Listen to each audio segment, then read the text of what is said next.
Selamat pagi saudara, kembali lagi bersama saya Siti Tania dalam Rumah Pemilu Kompas TV Lampung. Hari ini saya telah menghadirkan dua narasumber saya yang akan membahas mengenai seputar dengan tema soal millennials, partisipasi politik dan juga golput. Untuk itu saya telah menghadirkan dua narasumber yang berkompeten sekali untuk membahas bersama saya dengan tema yang satu ini. Ada Bang Fauzi Heri, Ketua KPU Kota Bandar Lampung, dan juga ada Fajar Agung Pangestu, Ketua Badan Eksekutif Mahasiswa Universitas Lampung. Selamat datang di Kompas TV hari ini, Bang Fauzi, Fajar. Terima kasih telah hadir di Kompas TV hari ini. Selamat pagi juga ya. Selamat pagi. Ya. Seperti ini sudah siap sekali untuk membahas tema kita hari ini. Tadi yang sempat saya katakan bahwasannya hari ini kita akan membahas soal millennials, kemudian partisipasi politik. Kalau ngomong partisipasi politik ini perhubungan dengan golput nih Bang, hari ini. Bahwasannya Indonesia hari ini berbicara soal millennials adalah pemilih yang cukup besar suaranya nih di Indonesia. Kita ke Bang Fauzi terlebih dahulu. Kalau menurut data yang sempat kita ketahui, apa evaluasi yang perlu diketahui masyarakat ini dari sebelumnya? Kalau untuk golput sendiri di Lampung seperti apa, Bang? Ya, khususnya di Kota Bandar Lampung. Ya, terima kasih. Berdasarkan catatan kita dari pemilu ke pemilu, memang tingkat partisipasi yang terendah itu ada di wilayah Kelurahan Kampung Baru. Di mana Kelurahan Kampung Baru ini, sebagaimana yang kita ketahui, adalah wilayahnya kampus besar ya di Lampung, yang mayoritasnya juga penduduknya adalah mahasiswa yang kos, kemudian pindah tempat tinggal karena tugas belajar dan sebagainya, dan selama ini memang kita fasilitasi untuk mereka tidak pulang ke kampung halaman, tetapi bisa memilih di TPS bisa menyuarakan suaranya. Ya, dan kita mengucapkan terima kasih juga dengan teman-teman BEM yang mengadvokasi itu, jadi menjembatani rekan-rekannya yang milenial ini menghubungkan dengan KPU, mengadvokasi sehingga kita terbitkan surat keterangan untuk pindah memilih A5. Tetapi memang yang menjadi catatan kita, setelah A5 diterbitkan, tingkat partisipasi di sana masih rendah. Masih juga rendah, tapi bisa dikatakan bahwasannya memang pemilih atau golput sendiri adalah masih didominasi oleh millennials begitu. Apakah alasan yang paling spesifik? Apakah memang mereka memilih karena mungkin jaraknya jauh atau mereka adalah anak-anak kos begitu? Atau alasannya adalah memang mereka antipati nih dengan pemilihan yang sedang berlangsung yang setiap 5 tahun sekali diselenggarakan di Indonesia? Ya, kita bicara by data ya. Kenapa tadi kita sebut Kampung Baru? Karena catatan dari pemilu ke pemilu di sana yang tingkat partisipasinya rendah.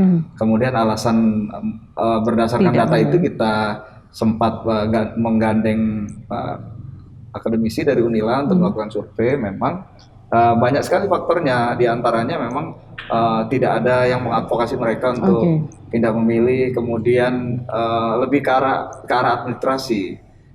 Mereka tidak menggunakan hak pilihnya. Sementara secara substansial, baik itu di kampus, kemudian di pergaulan mereka, kemudian langkah-langkah dari penyelenggara pemilu, kita juga bentuk relawan demokrasi yang basisnya itu mahasiswa, pemilih pemula, pemilih muda. Ini sudah cukup masif ya kita lakukan, tetapi memang berdasarkan hasil survei kita kemarin di 2014 ya, itu rendahnya tingkat partisipasi di Kampung Baru itu karena disebabkan persoalan-persoalan administrasi. Jadi ya itu dikatakan Bang Fauzi adalah lebih ke persoalan administrasi begitu ya, seperti surat dan lain sebagainya. Fajar, tadi Bang Fauzi sempat menyinggung bahwasannya memang angka golput di Lampung, khususnya di Kota Bandar Lampung ini didominasi anak-anak muda atau millennials.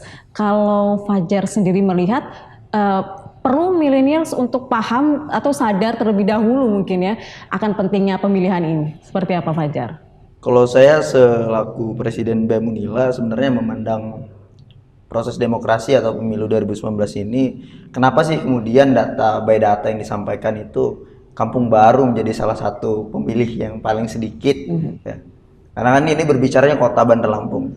Tapi kalau secara luas sebenarnya mahasiswa-mahasiswa yang kemudian itu perwakilan dari tiap-tiap daerahnya, pemuda tiap daerahnya, itu belum merasakan gagasan dari masing-masing calon yang kemudian akan mereka pilih. Jadi mereka belum menemukan satu pasar gagasan, satu gagasan yang baik untuk kemudian mengapa saya harus memilih. Mereka belum menemukan alasan itu. Karena generasi milenials ini kritis sebenarnya.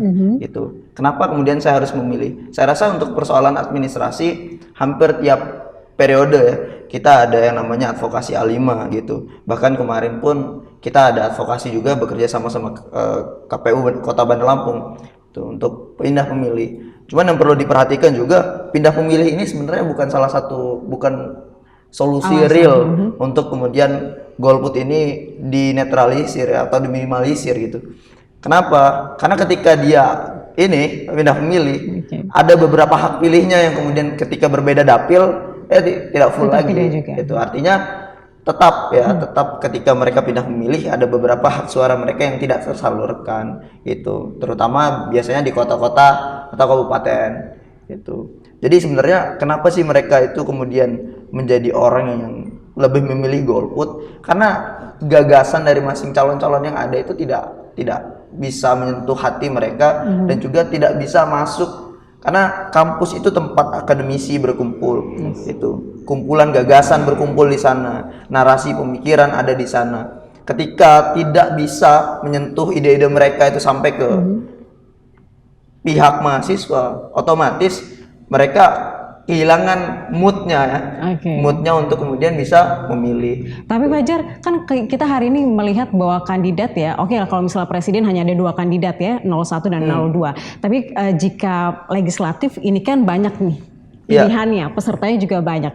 Apakah mungkin ini juga anak-anak muda juga punya rasa keingintahuan untuk bisa mengecek satu persatu, mungkin untuk bisa menjawab apa keraguan mereka sendiri? Apakah memang sejauh ini anak-anak muda juga tidak antipatis, tetap bisa mencarinya? Apalagi sekarang jejaring sosial gitu kan bisa kita akses secara gampang.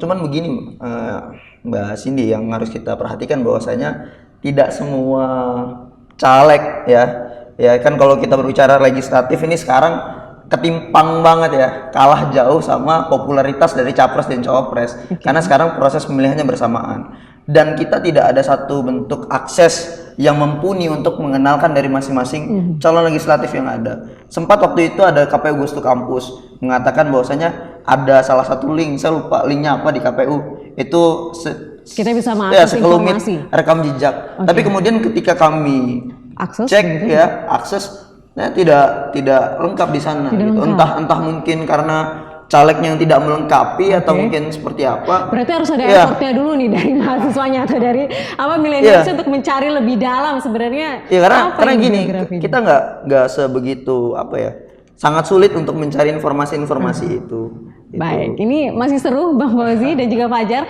tapi kita akan sambung lagi setelah pariwara berikut ini. Tetaplah bersama kami di Rumah Pemilu Kompas TV.